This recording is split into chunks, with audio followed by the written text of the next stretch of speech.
মানুষ যেটা চায় সেটা কিন্তু পায় না, আর যেটা পায় সেটা আসলে তার হচ্ছে ভাগ্যে থাকে যেটা, সেটাই সে পায়।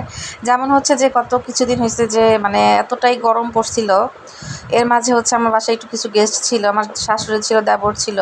আর শাশুড়ি হচ্ছে হঠাৎ করে আসছে, মানে আসার পর থেকে এত গরম আর এত লোডশেডিং শুরু হয়েছিল, যেটা আসলে আমরা মানে 2-4-6 মাসেও দেখি নাই যে এত লোডশেডিং। আমার শাশুড়ি আসার পর যেটা হয়েছে, আমার শাশুড়িকে আগে যখন ফোন দিয়ে বলতাম যে মা আসেন, ঢাকায় আসেন, আসেন, বেড়াইতে মানে বেড়ায় যান, তখন আমার শাশুড়ি অল টাইম বলতো এত গরমের মধ্যে যাবো না, গরম সহ্য হয় না, গরম ভালো লাগে না, ঢাকা শহর অনেক গরম, আমি যাবো না বাবা, পরে যাবো, শীত পড়লে যাবো। সবসময় এই কথাটাই বলতো। কিন্তু হঠাৎ করে আমার দেবরের হচ্ছে টাইফয়েড জ্বর হয়, এর মাঝে হচ্ছে আমার শাশুড়ি ফোন দিয়ে বলে আমি ঢাকায় আসতেছি। এই তো যাই হোক, আমিও যেহেতু গ্রামে ছিলাম, হঠাৎ করে আমিও বাসায় চলে আসলাম, যেহেতু শাশুড়ি আসতেছে, আমরা একটা দিনই মানে বাসায় আসছি, মানে একটু আগে আর পরে। এই তো কিন্তু কথা হচ্ছে যে আমার শাশুড়ি কিন্তু মানে সবসময় বলতো যে আমি এত গরমের মধ্যে ঢাকায় যাব না, কিন্তু আমার দেবরটা অসুস্থ হওয়াতে কিন্তু তাকে মানে বাধ্য হলো আসতে, মানে বাধ্য হয়ে এসে আসলো।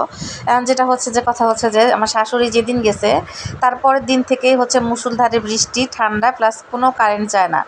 মানে এমন মনে একটা শীত শীত একটা ওয়েদার পড়ে গেছে, মানে একদমই ঠান্ডা একটা আবহাওয়া, মানে কাঁথা ছাড়া ঘুমানো যেতেছে না, ফ্যান বন্ধ করে রাখলেও মানে প্রবলেম হইতেছে না, ফ্যান বন্ধ করে রাখলেও মনে হয় ঠান্ডা লাগতেছে, এমন একটা অবস্থা। মানে আমার এতটা খারাপ লাগতেছে, আমার শাশুড়ি বারবার বলে যে আমি গরমে যাব না। আর আমার শাশুড়ি যখন আমার বাসায় আসছে, এমন লোডশেডিং শুরু হয়েছিল, রাত 2টা বাজেও কারেন্ট গেছে, সারাদিনেও কারেন্ট গেছে, দিনের বেলাও 2-3 বার গেছে।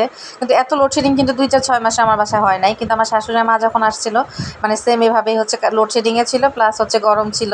আর উনি যাওয়ার পর থেকে এমন একটা ঠান্ডা ওয়েদার, মানে খুবই ঠান্ডা পড়ছে, মনে হচ্ছে শীতের একটা আবহাওয়া। এটাই হচ্ছে যে মানুষ যেটা চায় সেটা পায় না। আমি ভাবছিলাম যে আমার শাশুড়ি আসছে, আল্লাহ যেন একটু বৃষ্টি দেয়, একটু যেন ঠান্ডা একটা আবহাওয়া হয়, কিন্তু আর সেটা আর হলো না। সে গরমের মধ্যেই হচ্ছে আমার বাসা থেকে বাড়িতে চলে গেল, কিছুই করার নাই। যাওয়ার পর থেকে এত ঠান্ডা পাইতেছে, আমার খুব তাকে আমি অনেক মিস করতেছি। এই তো এখন একটু মুরগির মাংস পটল দিয়ে রান্না করতেছি, সাথে একটা সবজি করতেছি, এটা হচ্ছে ধুন্দুল দিয়ে আলু দিয়ে একটা ভাজি করব। আর পটল দিয়ে মুরগি মাংস কার কার পছন্দ বা কোন কোন জায়গায় খাওয়া হয় প্লিজ একটু কমেন্ট করে জানাবেন। আলু দিছে, 2-1টা আলু দিয়ে দিছি, কারণ যেহেতু আমার ছেলে পটল খাবে না, মাংসটা আলুটাই খাবে, ওর জন্য একটু আলু আর হচ্ছে পটল দিয়ে মাংসটা রান্না করতেছি। খেতে খুব ভালো হয়েছিল। সাথে একটু শিং মাছের পাতলা ঝোল করলাম। শিং মাছটা আমার দেবরের জন্যই করলাম মূলত, কারণ আমার শাশুড়ি আম্মা হচ্ছে গ্রাম থেকে শিং মাছটা নিয়ে আসছে, একদমই দেশি শিং মাছ, ওর জন্যই নিয়ে আসছে।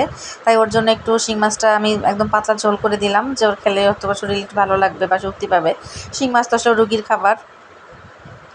গল্প করতে করতে কিন্তু এই তো রান্না প্রায় শেষের দিকে, একদমই কষায় নিয়ে একটু ঝোল দিয়ে দিব।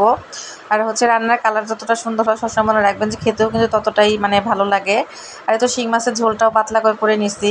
শিং মাছের ঝোলে কিন্তু মানে পেঁয়াজটাকে আমি একদম বেটে দিছি, আর হচ্ছে একটু জিরার গুঁড়া দিয়ে দিব, তাহলে খেতে একটু ভালো লাগবে, ফ্লেভারটা সুন্দর আসবে। কাঁচামরিচগুলোকে পরে দিয়ে দিছি, এর জন্য এখনও সবুজ আছে। এই তো আজকে ভিডিওটা হচ্ছে এই পর্যন্তই। সবাই ভালো থাকবেন, সবাই সবার জন্য দোয়া করবেন, সবাই যেন সব জায়গায় সুস্থ থাকতে পারি। আলহামদুলিল্লাহ।